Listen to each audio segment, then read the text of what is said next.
Hello, my fellow hunters. This is the RPG Relic Hunter, or Andy, and I wanted to talk about my experience with the RoboTech KickStarter. That, if you haven't heard, it just canceled. It's not going to be, the second half of it is not going to be completed. And there's a lot of people that are upset, so just to give you a brief background. It was a huge success, super exciting when it happened. I was super excited. I love RoboTech, so I would have thrown money at RoboTech anything. Um, they gathered like $1.4 million for this game. I'm thinking, yes, this is going to be a new big thing. I think they thought the same thing. From that point on, things did not go well for the company, and you can read they had like everything, including their shipping container being searched. What a lot of people think that maybe they lied to us from the beginning. All this was whatever fraud. I don't know if I agree with that. I think that they got enough, had bad things happen, and then their plan to get out of it was to make the game a huge success, sell, and then they could produce the Wave 2 as rewards with the profit from the game. The game didn't take off, so here we are.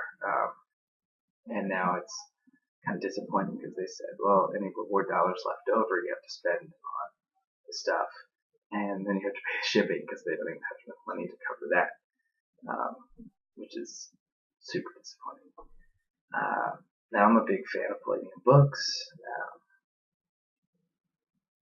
I love Robotech. Like, it was the first anime that I loved as a kid. I would watch it in the morning. I would watch Sailor Moon and Robotech, and then go to school and talk about these shows, just to get people talking in my middle school about American anime. That's how much I liked Robotech. And so it's heartbreaking to see what could have been the next big game crash and burn. I remember when I got the pieces, there were so many of them in just the Wave 1. I was like, oh, these are like Warhammer things. I was hoping they would be some kind of like Zombicide, which I've gotten. I like Zombicide a lot. Would have been great if they were just little whatever. I would have liked that more. But I put them together. I'll use them for role-playing games when we play Veritechs and bottle pods and stuff. So that's fine. And I'm not out a whole lot. I know some people spend thousands, so they're out a ton of cash. I was comparing it to the 7th Sea Kickstarter, which, the 7th Sea I got to be involved with. Did some videos for John Wick. That was awesome. Obviously, I didn't do any videos for Robotech. Maybe that's why they failed. No. But they've been releasing books on schedule. Tons of books already out. Everybody's happy. They've got about 10,000 comments on their Kickstarter page. Robotech has become its own community of really salty, unhappy, angry people. We've got over 100,000 comments. 100,000 comments on a Kickstarter. It's crazy. I would suggest to go check out the comment section because the shade is real. It's so salty. Some of the stuff, people are changing their names from whatever their normal Kickstarter name is to Wave 2's never gonna come, or Palladium Books is a bunch of fraudsters or whatever. It's next level stuff. So, if you feel like checking that out, please do. If you feel like, anyway, I would suggest less salt on the comment section, but I understand if everybody's angry. I'm not angry. I'm just disappointed, sad. I'm bummed that my favorite game did not become the next big board game. What are you gonna do? And then I saw the saltiness from these backers try to kind of boil over onto the Savage Riffs Kickstarter, but the Savage Worlds players were just like, "Hey, bro, no big deal. Let's talk about it."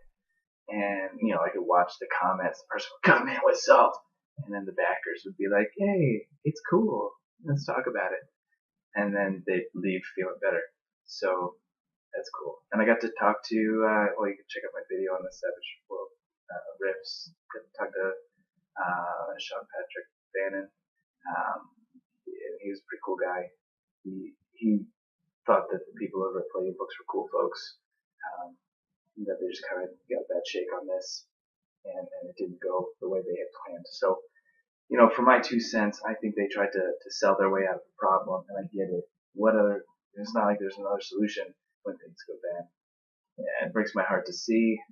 I'm not going to be involved in any of the retribution lawsuits or anything like that.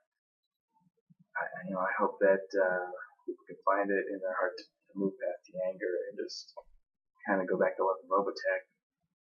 The license is going to change hands in 2021, so there's hope there. I just hope that this isn't such a big black mark against the game, the IP, that it ruins things. So there you go. That's my reaction. Like I said, just want to do a quick video because I found 2 videos out there talking about this, and there needs to be more. There needs to be more points of view. So for all my fellow hunters, please remember to play like the dice are trying to kill you, because they are. Good night.